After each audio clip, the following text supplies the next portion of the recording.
Video like जरूर कर लीजिए और ऐसे वीडियो लगातार फ्री में पाने के लिए चैनल को तुरंत सब्सक्राइब कर लीजिए और बेल आइकन को जरूर टैप कर लीजिए ताकि आगे भी सारे वीडियो आपको मिलते रहे। यूट्यूब में फॉलो करते हैं तो प्लीज ये वाला फ्री टेलीग्राम चैनल जरूर ज्वाइन कर लीजिएगा। सारे नोटिफिकेशन सारे अपडेट यहीं पे आते हैं, ध्यान रखिए। उत्तराखंड लोक सेवा आयोग की तरफ से अपेक्षित प्रवर अधीनस्थ सम्मिलित परीक्षा यानी कि यूकेपीएससी के एग्जाम में प्रीलिम्स की तैयारी के लिए स्टडी फॉर सिविल सर्विसेज का पेड क्रैश कोर्स शुरू हुआ है। 3 फेब 2024 से आप इसको ज्वाइन करके पूरी अपनी तैयारी कर सकते हैं। 2021 की जो परीक्षा हुई थी 2022 में अप्रैल मंथ में प्रीलिम्स की, उस सिलेबस की पूरी तैयारी यहाँ पर आपको करा देंगे। तो जैसा पेपर आ जाए फिर मॉडरेट टफ एनालिटिकल कॉन्सेप्चुअल या फिर इस समय जो यूकेपीएससी के पेपर्स हो रहे हैं उस लेवल के पेपर्स की कट ऑफ निकालने भर की पूरी तैयारी आप हमारे ग्रुप से कर सकते हैं। जो भी मेंबर्स इस ग्रुप को ज्वाइन कर चुके हैं आप सबको सबसे पहले ये करना है, आपने स्टडी मटेरियल देख लिया होगा अपलोड होता हुआ ग्रुप में। अब इस स्ट्रैटेजी वीडियो को पूरा देखिएगा शुरू से आखिर तक। इसमें मोस्ट इंपॉर्टेंट चीज़ें बताई गई हैं सिलेबस के बारे में, सिलेबस को कैसे आप स्टडी कर सकते हैं, कैसे आपको अप्रोच रखनी है, कैसा ओरिएंटेशन रखना है स्टडी के लिए, यूकेपीएससी में किस तरीके से आपको तैयारी करनी है, किस तरीके से क्वेश्चन आपको एक्सपेक्ट करना है, क्विज ग्रुप का उपयोग कैसे करना है, टेस्ट सीरीज कैसे लगानी है, डेली कैसे आप पढ़ सकते हैं, कितना पढ़ना चाहिए, किन किन यूनिट्स पर फोकस करना चाहिए, सब कुछ इसमें बताया जाएगा। तुमने यहाँ पर लिख भी दिया है word by word. Strategy video आपको सबसे पहले देखना है जो आप ऑलरेडी देख रहे होंगे। पेड ग्रुप में स्टडी मटेरियल कैसे देखें नाम से एक वीडियो आएगा, उसमें आपको बताया जाएगा फैक्चुअल चीज़ें, क्लरिकल चीज़ें, किस तरीके से आप टेलीग्राम से स्टडी मटेरियल डाउनलोड कर सकते हैं, कैसे हमारे स्टडी मटेरियल को एक्सेस कर सकते हैं, पासवर्ड क्या डालना है, ये सब इसमें बताया जाएगा। सेकंड वीडियो में सभी पीडीएफ्स का एक स्टेप बाय स्टेप मैसेज भी बना दिया गया है ग्रुप में, जिससे आपको जिस यूनिट पर जाना है, जिस भी यूनिट के पर्टिकुलर टॉपिक के नोट्स चाहिए वो आपको उसमें मिल जाएंगे। यूनिट वाइज हमने सिलेबस को अरेंज किया है, मतलब हमने अपने स्टडी मटेरियल को जैसा यूकेपीएससी ने 2021 के सिलेबस में अपने यूनिट्स को अरेंज किया था उसी हिसाब से हमने टॉपिक्स को अरेंज कर दिया, जिससे आपको ज़्यादा परेशानी ना हो। अभी मैं सिलेबस दिखाऊंगा तो उससे आप स्टडी मटेरियल को कोऑर्डिनेट कर सकेंगे कि किस यूनिट का क्या स्टडी मटेरियल हमने दिया है।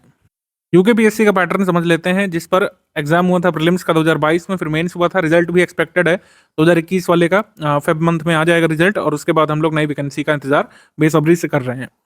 तो इसमें 2 पेपर होते हैं प्रीलिम्स में, सीसैट का यानी जनरल एप्टीट्यूड टेस्ट का पेपर जो है ये होता है क्वालिफाइंग नेचर का। इसमें आपको 33% मार्क्स लाने होते हैं, ये 100 नंबर का होता है। हर क्वेश्चन यहाँ पे 1.5 मार्क्स का होता है, 2 घंटे का पेपर होता है। पूर्णांक इसमें 150 होते हैं, इसमें आपको 33% लाने होते हैं, ठीक है। ये क्वालिफाइंग नेचर का होता है। मेरिट जो बनती है या फिर जो कट ऑफ बनता है, पहला कट ऑफ यानी मेंस जाने के लिए आपको जो कट ऑफ बनता है वो इससे डिसाइड नहीं होता है। जीएटी जो है ये क्वालिफाइंग नेचर पेपर है, हालांकि आप इसमें अगर फेल हो गए तो जीएस में भले ही पास हो गए हो, कट ऑफ क्लियर कर लिया हो, तब कोई मतलब नहीं बनेगा। क्वालिफाइंग का मतलब यही होता है कि आपको हर हाल में इसको क्वालिफाई करना है, लेकिन जो कट ऑफ बनती है मेंस के लिए वो जीएस पेपर फर्स्ट से बनती है, जिसकी तैयारी हम आपको इस ग्रुप में कराएंगे।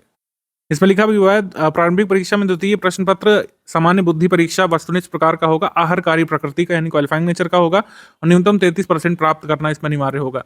लेकिन जो कट ऑफ बनता है मेंस लिखने के लिए यानी कि मेंस में जितने लोग जाएंगे ये डिसाइड होता है जीएस पेपर 1 यानी सामान्य अध्ययन से। सामान्य अध्ययन में क्या होता है कि हर प्रश्न 1 अंक का होता है, 150 प्रश्न इसमें आते हैं, 150 आपके पूर्णांक होते हैं, ये 2 घंटे का पेपर आपका होता है। बाद में फिर मेंस में ये परीक्षा योजना है, आपके 7 प्रश्न पत्र होते हैं, सभी प्रश्न पत्र अनिवार्य होते हैं। भाषा के प्रश्न पत्र पर न्यूनतम 35% लाना अनिवार्य होता है। 200 मार्क्स का आपका इसमें साक्षात्कार होता है, फिर फाइनल रिजल्ट आता है। जैसे 2021 वाली वैकेंसी का फाइनल रिजल्ट जो है फेब एंड तक अपेक्षित है। निगेटिव मार्किंग होती है जीएस वाले पेपर में, तो आपको उस पर सतर्क रहना होता है। जीएटी में भी निगेटिव मार्किंग होती है। निगेटिव मार्किंग इसमें 1/3 की नहीं होती जैसे अन्य स्टेट पीसीएस में होती है, जैसे कि यूपी पीसीएस में 1/3 की निगेटिव मार्किंग होती है, ठीक है। 1/4 की निगेटिव मार्किंग यूकेपीएससी में होती है। 1/4 का निगेटिव मार्किंग का अर्थ ये हुआ कि अगर आपके 4 प्रश्न गलत हुए तो एक सही वाला भी कट जाएगा मार्क्स, ठीक है। ये यूकेपीएससी फॉलो करता है, यही बिहार पीसीएस भी फॉलो करने लगा है। पहले बीपीएससी में नहीं होता था नेगेटिव मार्किंग, लेकिन अब 1/4 की नेगेटिव मार्किंग इंट्रोड्यूस की जा चुकी है। तो 1/4 की नेगेटिव मार्किंग के साथ आपको पेपर देना है, दोनों ही। इसी वजह से प्रैक्टिस का महत्व यहाँ पे बहुत ज़्यादा है। प्रैक्टिस के रिसोर्सेज हमने दिए हैं, आपको टेस्ट सीरीज दी जाएगी अगर आप फुल पेड ग्रुप में हैं, और क्विज तो लगातार चल ही रही थी। अभी हमने कुछ क्वेश्चन वहाँ पे कराने थोड़े कम कर दिए क्योंकि ऑलरेडी बहुत सारे क्वेश्चन उसमें हो चुके थे। सारे क्वेश्चन अभी भी रेलिवेंट है, कैसे उसको करना है अभी सब मैं आगे आपको मेथड बताने वाला हूँ। 2021 एग्जाम जो प्रीलिम्स अप्रैल फर्स्ट वीक में हुआ था 2022 में, इसमें कट ऑफ कितना गया था इसको देख लीजिए। कट ऑफ गया था, मैं इसमें कई सारे पोस्ट होती हैं तो पोस्ट वाइज जाता है और कैटेगरी वाइज कट ऑफ बनता है। तो 40 माफ कीजिएगा 94.1 यहाँ पे कट ऑफ यहाँ पे गया था, 94.01, क्योंकि इसमें 2 दशमलव तक कट ऑफ जाता है, दशमलव के 2 अंकों तक। ये मैक्सिमम कट ऑफ गया था, यानी कि जो स्पेशल पोस्ट नहीं होती उनके अलावा जो पोस्ट होती है नॉर्मल पोस्ट, ठीक है, कुछ पोस्ट के लिए 100 तक भी गया था, जहाँ पर नंबर ऑफ पोस्ट बहुत कम थी, लेकिन ज़्यादातर पोस्ट के लिए यूआर का, यानी कि जो मैक्सिमम कट ऑफ होता है रिजर्व्ड का, वो गया था 94.01। और पेपर काफ़ी ईजी मॉडरेट टाइप का आया था, इस वजह से इतना कट ऑफ गया था। अदरवाइज कट ऑफ आजकल स्टेट पीसेस में काफ़ी कम रहने लगे हैं। मैंने आपको बताया कि चाहे जैसा पेपर आ जाए, ईजी मॉडरेट आया था 2022 में जो हुआ था 2021 वाली वैकेंसी का। अगर मॉडरेट टू डिफिकल्ट आ जाए तब भी आप हमारे स्टडी मटेरियल को पढ़ करके, हमारे प्रैक्टिस रिसोर्सेज को फॉलो कर करके अपना कट ऑफ क्लियर कर सकते हैं। कट ऑफ को क्लियर करने के लिए सबसे पहले हमको सिलेबस समझना होगा। सिलेबस काफ़ी डिटेल्ड में देता है यूकेपीएससी हर बार। तो 2021 वाला सिलेबस देख लेते हैं, जिस पर लास्ट टाइम प्रीलिम्स एग्जाम हुआ था 2022 में। यह आपका सामान्य अध्ययन का सिलेबस है। सामान्य अध्ययन का ये देखेंगे हम लोग सिलेबस। इसमें वस्तुनिष्ठ प्रकारक जो परीक्षा होनी है, 150 मार्क्स, यहाँ पे 150 क्वेश्चन। 6 यूनिट में आपका सिलेबस डिवाइडेड है। यूनिट नंबर 1 को अगर देखें तो पहला है भारत का इतिहास, संस्कृति और राष्ट्रीय आंदोलन। इसमें बाकायदा लिख करके दिया है प्रागैतिहासिक काल में क्या क्या पढ़ना है। मौर्य साम्राज्य, गुप्त साम्राज्य, उत्तर गुप्त काल भी है, इस्लाम का आगमन है, मुगल साम्राज्य है, यूरोपियों का आगमन हो गया, 19वीं सदी के सामाजिक सुधार आंदोलन हो गए, संबंधित पहलू हो गए, भारत के वायसराय हो गए, प्रथम स्वतंत्रता संग्राम 1857, 1858 के बाद की प्रशासनिक सामाजिक न्यायिक प्रणाली में जो चेंजेस हुए थे, राष्ट्रवाद का विकास, भारतीय राष्ट्रीय Congress, Morley Minto reforms, Congress का विभाजन 1907, सूरत स्प्लिट जो है, और वो प्रथम विश्व युद्ध और राष्ट्रीय आंदोलन, होम रूल मूवमेंट। मतलब ज़्यादातर चीज़ें जो आपको नॉर्मल किसी भी मॉडर्न इंडिया किताब मिल जाती है, सब कुछ यहाँ पे मेंशन कर दिया है। जैसे कुछ स्टेट पीसेस होते हैं, जैसे यूपी पीएससी होता है, हरियाणा पीसेस होता है, वो सिंपली एक लाइन में लिख देते हैं सिलेबस की हिस्ट्री का क्या होगा, भारत का इतिहास, भारतीय राष्ट्रीय आंदोलन। इसमें ऐसा नहीं है, इसमें बाकायदा पॉइंट टू पॉइंट लिखा है कि क्या पूछेंगे इतिहास में, और भारतीय राष्ट्रीय आंदोलन में भी पॉइंट टू पॉइंट लिखा है क्या पूछेंगे। भारत शासन अधिनियम 1935 साइक्रिप्स मिशन है, कैबिनेट मिशन है, आज़ाद हिंद फौज अंतरिम सरकार जो बनी थी, भारतीय स्वतंत्रता अधिनियम 1947 जो है कब अधिनियमित किया गया था, ये सब डेट वगैरह आ सकती है। इसमें फैक्चुअल चीज़ों पर ज़्यादा यूकेपीएससी फोकस करता है अपने सभी एग्जाम्स में। भारत का विभाजन, आज़ादी के बाद का भारत, नवीन क्रियाकलाप और संबंधित संगठन और अन्य पहलू, यहाँ तक भी फोकस करना है। मतलब आज़ादी के बाद तक भी आपको थोड़ा बहुत इतिहास कवर करना है। भारत के इतिहास के साथ क्या है, उत्तराखंड का इतिहास, संस्कृति भी है, प्रागैतिहासिक काल, आद्य ऐतिहासिक काल, उत्तराखंड की प्राचीन जनजातियां, कुड़िंद, यौधेय वंश, कार्तिकेय पूर्ववंश, करतुरी राजवंश हो गया, गढ़वाल का परमार राजवंश, कुमाऊं का चंद राजवंश, गोरखा अधिनियम शासन, टिहरी रियासत, उत्तराखंड का स्वतंत्रता संघर्ष, प्रमुख व्यक्तित्व, उत्तराखंड के आंदोलन, जन आंदोलन, अन्य पहलू। यूनिट 2 भारत और वैश्विक भूगोल से विश्व का भूगोल। इसमें है ज़्यादातर चीज़ें जो विश्व भूगोल में कवर करते हैं, ज्वार भाटा, महासागरीय नितल की बनावट, धाराएं, वायुमंडल की परतें, सौर तप, ठीक है, प्रवास, परिवहन, संचार, ज़्यादातर चीज़ें इसमें शामिल कर ली। अंतर्राष्ट्रीय सीमा रेखाएं, विश्व व्यापार, आर्थिक गुट, भौगोलिक शब्दावली, अन्य पहलू, झीलें, चट्टान, जलमंडल, ज़्यादातर चीज़ें जो वर्ल्ड ज्योग्राफी, फिजिकल ज्योग्राफी में हमको कवर करनी होती हैं। फिर भारत के भूगोल में भी वही सारी चीज़ें, भारत के संदर्भ में विदेशी व्यापार, संचार तंत्र, परिवहन, नागरीकरण, अधिवास, प्रदूषण की समस्या, कृषि, खनिज, बिजली, सिंचाई, जनसंख्या, नगरीकरण, मिट्टी, जल संसाधन, संरचना, अपवाह प्रणाली, वनस्पति, ये सब। फिर उत्तराखंड का भूगोल भी इसमें शामिल है, भू आकृति, जल प्रवाह तंत्र, मुख्य नगर, पर्यटन स्थल, जनसंख्या, अनुसूचित जाति जनजातियां, परिवहन तंत्र, ऊर्जा संसाधन, औद्योगिक विकास, प्राकृतिक आपदाएं। यूनिट 3 में राज्यव्यवस्था है। राज्यव्यवस्था में भी आप देखिए राष्ट्रीय भी है इसमें, फिर अंतर्राष्ट्रीय भी है, और फिर भारत का संविधान है, अभी भारतीय राजनीति भी है। ये बहुत बड़ा टॉपिक है अगर देखा जाए इससे। यूनिट 3 काफ़ी बड़ा है इसमें, क्योंकि भारतीय राज्यव्यवस्था भी शामिल है इसमें, राष्ट्रीय है पहले तो, संसदीय प्रणाली, गठबंधन की राजनीति, कल्याण, ठीक है। इसके बाद आपका अंतर्राष्ट्रीय भी कवर है। अंतर्राष्ट्रीय में ना सिर्फ आपको ये सब चीज़ें देखनी है, बल्कि इनका अद्यतन भी देखते हुए रहना है। जैसे यूनिट 6 जो है, इससे इसको कोऑर्डिनेट कर सकते हैं। यूनिट 6 और ये मिला करके क्वेश्चन पूछे जा सकते हैं। मान लीजिए आसियान है, अब इसकी लेटेस्ट समिट कब हुई है, या फिर किसने अध्यक्षता की थी, इस तरीके के प्रश्न यूकेपीएससी बनाता है। किसने अध्यक्षता की थी। और जैसे आप अगर देखें, जैसे सार्क अस्तित्व में नहीं है, एक तरीके से ठंडा पड़ा हुआ है 2016 से। इसमें ये भी पूछ लेंगे 2016 में आखिरी बार समिट कहाँ पे होनी थी, इस्लामाबाद में होनी थी, लेकिन नहीं हो पाई थी। तो ये सब चीज़ें भी आ सकती हैं आपके एग्जाम में, ये सब का हमने ध्यान रखा है, और अपने स्टडी मटेरियल को बनाते समय इन चीज़ों का ध्यान रखा गया है, जिससे यूकेपीएससी सवाल बना सकता है।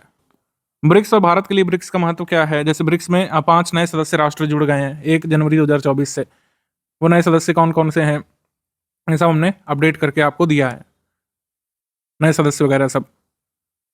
अंतर्राष्ट्रीय संस्थाओं से तो G20 जिसकी अध्यक्षता भारत ने की थी 2023 वाले टाइम पीरियड में, 2023-24 के कार्यकाल में भारत ने इसके चेयर होल्ड की थी। तो जो क्रियाकलाप भारत ने किए हैं, जो कुछ मीटिंग उत्तराखंड में हुई हैं, उनको ध्यान देना है। तो इस तरीके से मिला-जुला के क्वेश्चन बनते रहते हैं। तो ऐसे क्वेश्चंस की प्रैक्टिस आपको क्विज़ ग्रुप में कराई जाती रहेगी।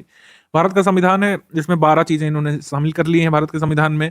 इसमें स्पष्ट तौर पर लिखा हो जैसे संसदीय समितियाँ हैं, ठीक है? इनके बारे में पूरी डिटेल आपको नोट्स में मिल जाएगी। तो यूनिट वाइज़ आपको नोट्स दिए हुए हैं। उसके बाद भारतीय राजनीति है, राष्ट्रपति, प्रधानमंत्री, मंत्रिपरिषद, मंत्रिमंडल, सचिवालय, प्रधानमंत्री कार्यालय, ये सब। राज्य कार्यपालिका, राज्यपाल, मुख्यमंत्री, मंत्रिपरिषद। तो एक तरीके से पूरी पॉलिटी आ गई, बस उसको सेक्शनल में डिवाइड कर दिया है। भारत का संविधान कर दिया, भारत की राजनीति, और फिर पंचायती राज भी शामिल कर लिया है, लोक नीति भी शामिल कर ली है। कुछ ऐसे चैप्टर्स भी हैं जो नॉर्मली हम लोग नहीं पढ़ते हैं, जैसे ई गवर्नेंस है। इसको इंफॉर्मेशन टेक्नोलॉजी में पढ़ा जाता है कुछ स्टेट पीसेस में, जैसे एमपीपीएससी में। लेकिन ई गवर्नेंस इसको हमको भारतीय राजनीति में पढ़ना है। सिटीजन चार्टर है, भारत का भ्रष्टाचार निवारण और तंत्र, लोकायुक्त, सूचना का अधिकार अधिनियम, शिक्षा का अधिकार, सेवा का अधिकार, ये सब। अधिकारों से संबंधित मुद्दों के लिए अलग टॉपिक है, मौलिक अधिकार, नागरिक अधिकार संरक्षण अधिनियम 1955। भारत में अनुसूचित जाति, अनुसूचित जनजाति, अल्पसंख्यकों से संबंधित मुद्दे, महिला बुजुर्गों के संरक्षण से संबंधित विभिन्न अधिकार, संबंधित अन्य पहलू। उत्तराखंड की राज्य व्यवस्था में भी हमको कवर करना है सारे टॉपिक्स। महान्यायवादी, उच्च न्यायालय, उसके अधिकार क्षेत्र, केंद्र राज्य संबंध, लोक सेवाएं, पंचायती राज, सामुदायिक विकास, ये सब। उत्तराखंड में भी 1-2 अधिनियम कवर करना है, भ्रष्टाचार निवारण, सिटीजन चार्टर संबंधित जो अपडेट है, ई गवर्नेंस यहाँ पे भी कवर करना है हमको, ठीक है। और फिर यूनिट 4 में आ जाएंगे तो आर्थिक और सामाजिक विकास है, राष्ट्रीय है पहले, और फिर अंतर्राष्ट्रीय है, और फिर उत्तराखंड का है। तो तीनों चीज़ें लेकर यहाँ पे चल रहे हैं। राष्ट्रीय स्तर का भी सब चीज़ें कवर करनी है अलग अलग यूनिट में। जैसे आर्थिक और सामाजिक विकास है तो राष्ट्रीय भी कवर करना है, उत्तराखंड का भी कवर करना है, और अंतर्राष्ट्रीय भी कवर करना है।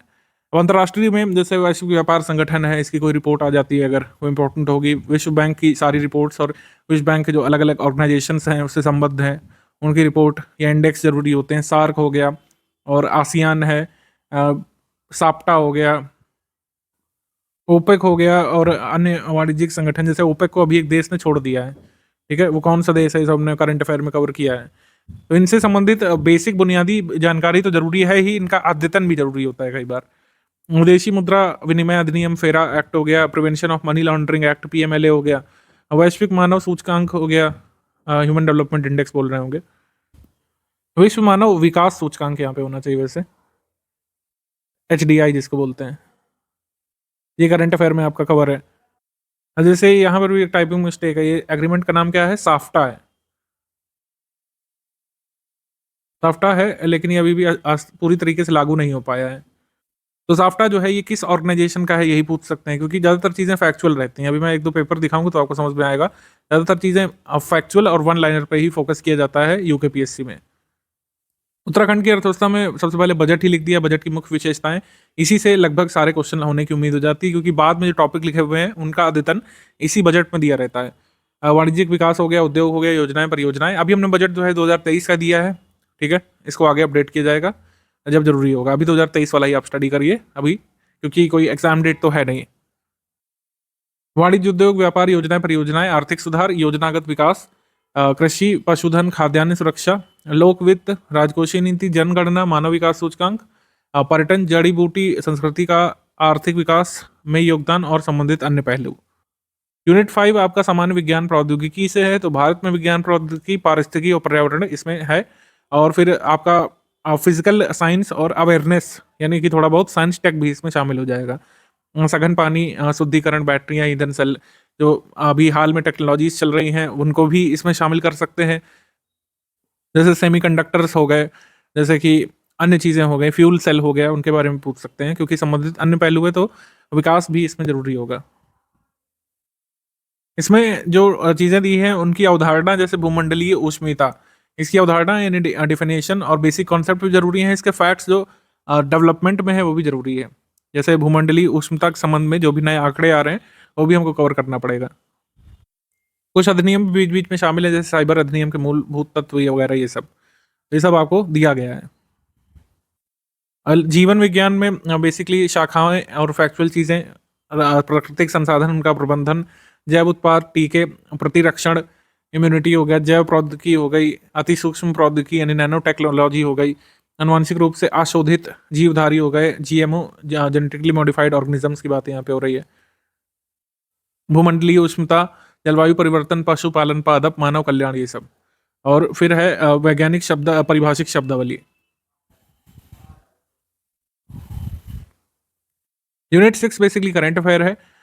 महाद्वीप और विश्व के देश, विश्व अंतरिक्ष की महत्वपूर्ण घटनाएं, विश्व के आश्चर्य हो गया, विश्व के धर्म, भारतीय राज्य, विश्व की प्रसिद्ध पुस्तकें, लेखक, ये सब इसमें जो हम कवर करते हैं करंट अफेयर में। जो हम लोग करंट अफेयर में जो सेक्शन देते हैं आपको, कई सारे सेक्शन, उन्हीं में से है ये। खेल हो गया, ठीक है, और प्रमुख मीटिंग्स हो गई, कॉन्फ्रेंसेस हो गए, रिपोर्ट हो गई, इंडेक्स हो गई, समाचार पत्र हो गए, चर्चा में जो स्थल रहते हैं वो हो गए, यूनेस्को की साइट्स हो गई, ये सब।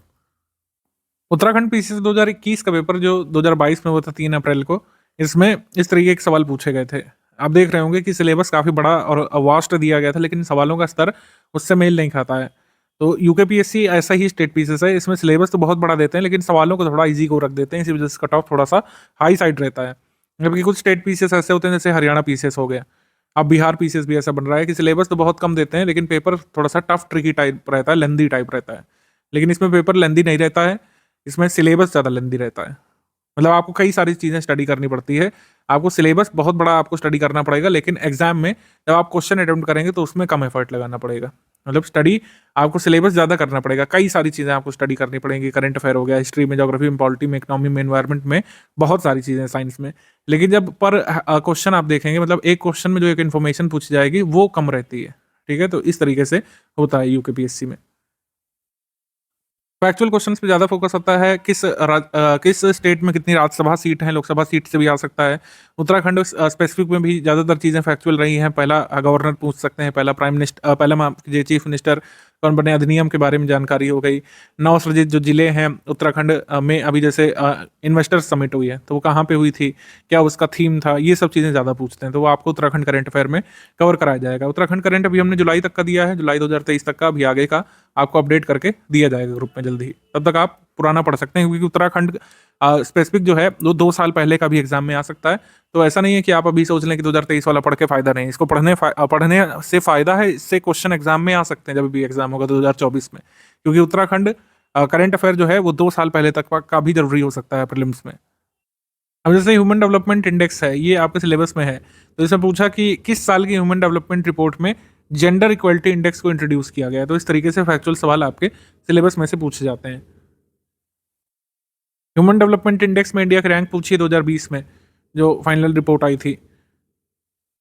एमएसएमई की क्लासिफिकेशन लास्ट टाइम कब किया गया था, जुलाई 2020 में। इस तरीके के सवाल इसमें पूछे गए हैं, ज़्यादातर फैक्चुअल क्वेश्चंस, चाहे उत्तराखंड के क्वेश्चंस हों चाहे करंट अफेयर के हों। कुछ क्वेश्चन हाँ हिंदी भी हैं, 4 स्टेटमेंट वाले हैं, एक आधे मैचिंग वाले सवाल हैं, लेकिन अन्य स्टेट पीसेस से तुलना करेंगे तो बहुत ईजी सवाल यहाँ पे पूछे जाते हैं। तो सिलेबस कवर करने में थोड़ी ज़्यादा मेहनत होती है, सवाल आपको ईजी मिल जाते हैं एग्जाम में।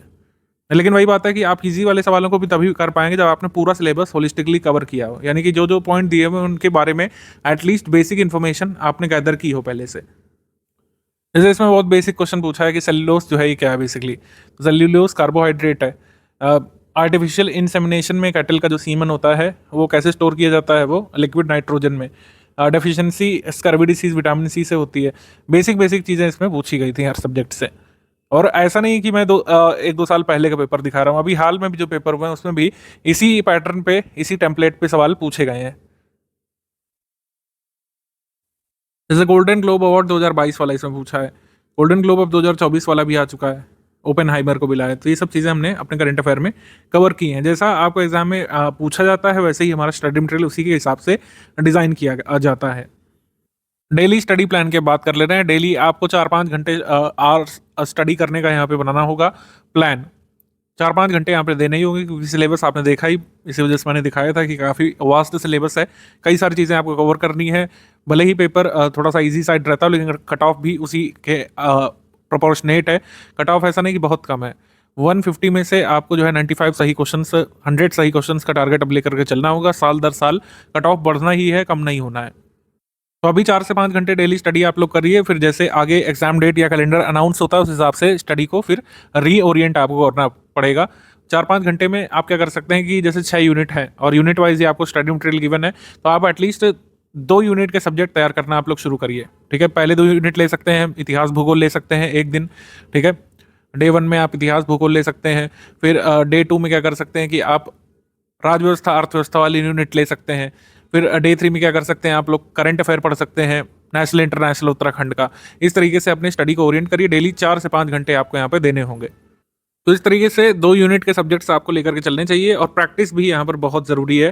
प्रैक्टिस बहुत ज़्यादा ज़रूरी होती है जब भी आप स्टेट पीसीएस का ओएमआर बेस्ड प्रीलिम्स पेपर देते हैं। तो ओएमआर बेस्ड किसी पेपर के लिए प्रैक्टिस करना मैंडेटरी है।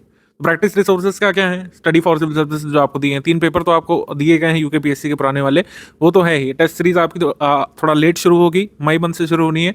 तब तक पूरी तरीके से क्विज ग्रुप पर आप रिलाई करिए प्रैक्टिस के लिए। क्विज ग्रुप पे हम काफ़ी सारे क्वेश्चंस करा चुके हैं, और आप देखेंगे कि जितने क्वेश्चन हमने जैसे अपलोड किए यूकेपीएससी में, अभी हाल में जो एग्जाम हुए हैं जो उत्तराखंड के हैं या फिर कई बार उत्तराखंड से बाहर के भी हैं, अगर सिलेबस मैच हो रहा है तो उसमें भी यूकेपीएससी क्विज ग्रुप में कराए हुए सवाल आए हैं एग्जाम में। ये आपका यूकेपीएससी का क्विज ग्रुप है, इससे प्रैक्टिस करना है। और इसके फर्स्ट क्वेश्चन पर जाने के लिए क्या करना है, आपको पिंड मैसेज में यहाँ पर जाना है। पिंड मैसेज मेरे डिवाइस में भले ही साइड में दिखा रहा होगा, आपके मोबाइल में इस तरीके से बीच में होगा, इस तरीके से पिंड मैसेज लिखा होगा, उसमें आपको हल्का सा टच कर देना है तो आप पिंड मैसेज में आ जाएंगे। वहाँ पर फर्स्ट क्वेश्चन का लिंक गिवन है। यहाँ पर जैसे मैं टाइप करता हूँ यहाँ पे फर्स्ट क्वेश्चन, तो फर्स्ट क्वेश्चन जहाँ से शुरू हो रहा है वहाँ से आप प्रैक्टिस करना शुरू कर सकते हैं, और आखिरी से भी करना शुरू कर सकते हैं। जैसे भारत के निर्वाचन आयोग के कार्य क्या क्या है, संसद एवं राज्य विधानसभा के सभी चुनाव कराना, राष्ट्रपति और उपराष्ट्रपति पद के लिए चुनाव कराना। तो अगर मुझे लगता है कि दोनों ही सही आंसर हैं, दोनों ही सही स्टेटमेंट है, तो मैंने जैसे सी चूज़ किया, तो यहाँ पे एनिमेशन हो गया, मतलब मैंने जो उत्तर चुना वो सही उत्तर है, यहाँ पे टिक लग गया।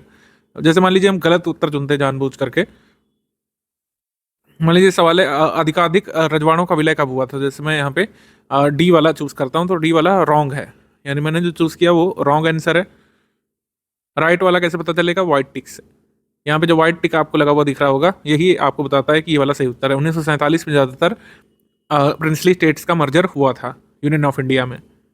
तो इस तरीके से आपको नोट डाउन करते हुए चलना है, और आपको स्टडी मटेरियल से इंटीग्रेट करते हुए चलना है क्विज ग्रुप को। आप ज़्यादा से ज़्यादा क्वेश्चंस की यहाँ पर प्रैक्टिस करिए। आपने जो स्टार्ट की वीडियो देखा उसमें मैंने 4 से 5 आवर का आपको स्टडी प्लान बताया है जो आपको फॉलो करना चाहिए। इसमें कम से कम 45 मिनट क्विज प्रैक्टिस को ज़रूर शामिल करें। 45 मिनट जो है कुछ प्रैक्टिस को जरूर शामिल करें। 3 पेपर हमने दिए हैं, उसको आप शामिल कर सकते हैं। हाल में जो यूकेपीएससी के अगर पेपर आपके पास उपलब्ध हैं, अगर कोई हो रहा है तो, अगर सिलेबस मैच होता है थोड़ा भी, तो आपको वाले पेपर भी यूकेपीएससी के सॉल्व करने चाहिए।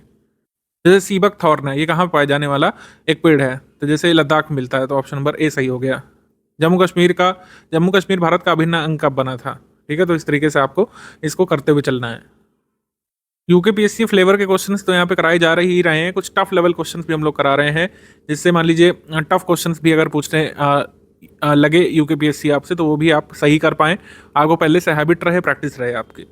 इस वजह से हर तरीके के क्वेश्चंस आपको देखने को मिल रहे हैं। मल्टीपल स्टेटमेंट वाले क्वेश्चंस भी हैं, ऊपर कुछ मैचिंग वाले क्वेश्चंस भी मिलेंगे, वन लाइनर जैसे यूकेपीएससी पूछता है अपने अपर लोअर एग्जाम में, वैसे क्वेश्चंस भी हैं। आपको स्क्रॉल करते जाना है, उसको अटेम्प्ट करते जाना है। पेड क्विज की कोई आपको पीडीएफ नहीं मिलने वाली, इस वजह से आपको इसी ग्रुप में ही सॉल्व करना है, ध्यान रखिएगा। सारी स्ट्रैटेजी हमने बता दी, लेकिन स्टूडेंट का काम है इसको एग्जीक्यूट करना, इसको इम्प्लीमेंट करना। जितने भी लोग ग्रुप में जुड़ेंगे सभी लोग सिलेक्ट हो सकते हैं अगर इस स्ट्रैटेजी को फॉलो करेंगे, लेकिन हार्श रियलिटी यही है कि सभी लोग नहीं हो पाते हैं, क्योंकि रेगुलरिटी, कंप्लीटरी, डिसिप्लिन्ड अप्रोच, कमिटमेंट, ये सब आप नहीं दिखा पाते हैं कई बार एग्जाम के प्रति, यहाँ पे समस्या होती है। रेगुलरिटी बहुत ज़रूरी है किसी भी स्टेट पीसेस को कवर करने के लिए, उसके प्रीलिम्स को क्लियर करने के लिए ही बहुत ज़रूरी है। डिसिप्लिन्ड अप्रोच, आप पूरे सिलेबस को कवर करें, लगातार प्रैक्टिस करें, और अपने डाउट पूछें अगर आपके डाउट हैं तो। जैसे पेड डिस्कशन ग्रुप भी मिला होगा आपको, जिन लोगों ने फुल पेड ग्रुप ज्वाइन किया है।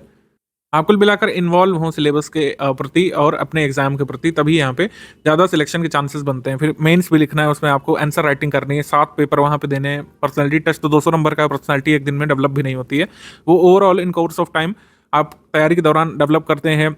इतने बड़े सिलेबस को कवर करते हुए जो कुछ चीज़ें सीखते हैं वो तो उसमें काम आती हैं, लेकिन प्री और मेंस में रेगुलरिटी, कंटिन्यूटी बहुत ज़रूरी है। इसमें आपको लगातार लगे रहना होगा। जैसे अभी कैलेंडर नहीं आ रहा है, तो कई लोग कैलेंडर के इंतजार में अगर बैठे हैं कि जब कैलेंडर आएगा, जब यूकेपीएससी हमको बताएगा कब पेपर है तब पढ़ेंगे, तब वहाँ पे समस्या होती है।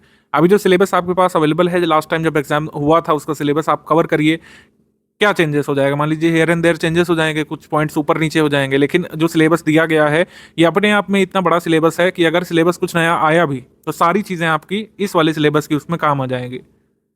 तो स्टडी के प्रति रेगुलर रहना स्टूडेंट का काम है, कंटिन्यूटी बनाए रखना आपका काम है। कंटिन्यूटी अगर ब्रेक की आपने तो समझ लिया लीजिए आप उतना ही कट ऑफ से पीछे होते चले जाते हैं। जरा सी भी कंटिन्यूटी आपने ब्रेक की तो आपको दोगुनी मेहनत करनी पड़ती है वापस उसी ओरिएंटेशन में आने के लिए। डिसिप्लिन्ड अप्रोच बहुत ज़रूरी है। अगर आपको आयोग के प्रति लगता है कि आयोग रिस्पॉन्सिबल नहीं है, टाइम से कैलेंडर नहीं दे रहा है, कैलेंडर अपने नहीं फॉलो करता है, आपको आयोग जैसी अप्रोच नहीं रखनी है। आपको डिसिप्लिन बने रहना है। एग्ज़ाम नोटिफिकेशन तुरंत आएगा, तुरंत जो है फॉर्म भराए जाएंगे और फिर एग्ज़ाम डेट आ जाएगी। तब फिर इतनी शिद्दत से, इतनी कह सकते हैं इत्मीनान से तैयारी करने का समय नहीं उपलब्ध होगा। तब आपको हेयर एंड देयर इधर उधर से कवर करना पड़ेगा। तब अच्छी तैयारी नहीं हो पाती। अच्छी तैयारी करने का अवसर तभी होता है जब एकदम शांति है, कोई हलचल नहीं है कमीशन में, कोई इधर उधर स्टूडेंट्स में हलचल नहीं है। आप बिना हलचल के अपनी पढ़ाई जारी रखिए। जब नोटिफिकेशन आ जाता है, एग्जाम डेट आ जाती है, तब आप रिवीजन चालू करिए। ऐसे ही स्टूडेंट ज़्यादातर सिलेक्ट होते हैं जो अपना सिलेबस पहले से तैयार रखते हैं। जिन मेंबर्स ने फुल पेड ग्रुप ज्वाइन किया है उनको डाउट क्लियरेंस का भी सपोर्ट मिला होगा, तो डाउट क्लियरेंस आप कर सकते हैं अपने पेड डिस्कशन वाले ग्रुप से। आप उसमें क्या करिए कि कोई भी आपका डाउट है आप उसमें पिक भेज सकते हैं, उसमें आप स्क्रीनशॉट दिखा सकते हैं किसी स्टडी मटेरियल का, उसमें आप डाउट पूछ सकते हैं। कोई भी आपका किसी सवाल में डाउट है आप उसकी पिक लेकर के पूछ सकते हैं, लिख करके पूछ सकते हैं। ठीक है, आप उसमें राइटिंग में भेज सकते हैं कोई भी आपका सवाल है। इसमें वॉइस मैसेज नहीं अलाउड होता है ग्रुप में। एक्सट्रीम केसेस में अगर आपको बहुत लंबी बात कहनी है तो आप यूज़ कर सकते हैं, अदरवाइज आप लिख करके उसमें पिक भेज करके अपना डाउट पूछ सकते हैं। एडमिन विद इन 6 आवर्स आपका डाउट सॉल्व करेंगे। यूकेपीएससी के ग्रुप्स में वैसे भी ज़्यादा डाउट होते नहीं है, तो आप एक्सपेक्ट करिए कि आपके डाउट तुरंत सॉल्व होंगे। ये मैक्सिमम टाइम लिमिट मैंने बताई है, मैक्सिमम टाइम ड्यूरेशन है ये। इसके पहले ही आपके सारे डाउट सॉल्व करके बता दिए जाते हैं। आपका डाउट यूकेपीएससी प्रीलिम्स अपर के सिलेबस से संबंधित होना चाहिए, उसके अलावा कोई नहीं। अगर आप प्रीलिम्स सिलेबस संबंधित कोई भी डाउट पूछते हैं, कोई फैक्ट पूछते हैं, पीवाईक्यू का कोई आपको कन्फ्यूजन है वो पूछते हैं, तो तुरंत ही आपके ग्रुप में वो सॉल्व करके हमारे एडमिन पैनल में से कोई मेंबर बताएगा। एडमिन पैनल आपके डाउट को पूरी तरीके से सॉल्व करने की कोशिश करते हैं। ऑडियो मैसेज के माध्यम से कई बार आपको डाउट बताया जाता है, वीडियो मैसेज के माध्यम से कई बार जो है पर्सनली आपको पूरी तरीके से समझा करके एक सेपरेट वीडियो बना करके भी डाउट हम बताने की कोशिश करते हैं। बाकी अगर आप अन्य किसी ग्रुप में हैं, ओनली स्टडी मटेरियल वाले ग्रुप में हैं, आपका कोई डाउट है तो आप इस गिवन नंबर पर पूछ सकते हैं। इसमें केवल आपको टेक्स्ट मैसेज भेज करके अपना डाउट पूछना होगा और इसमें लगभग 24 आवर्स तक आपको वेट करना पड़ सकता है, क्योंकि व्हाट्सएप नंबर के आंसर का है, थोड़ा सा लेट रिस्पॉन्स ही इसमें आप एक्सपेक्ट करें।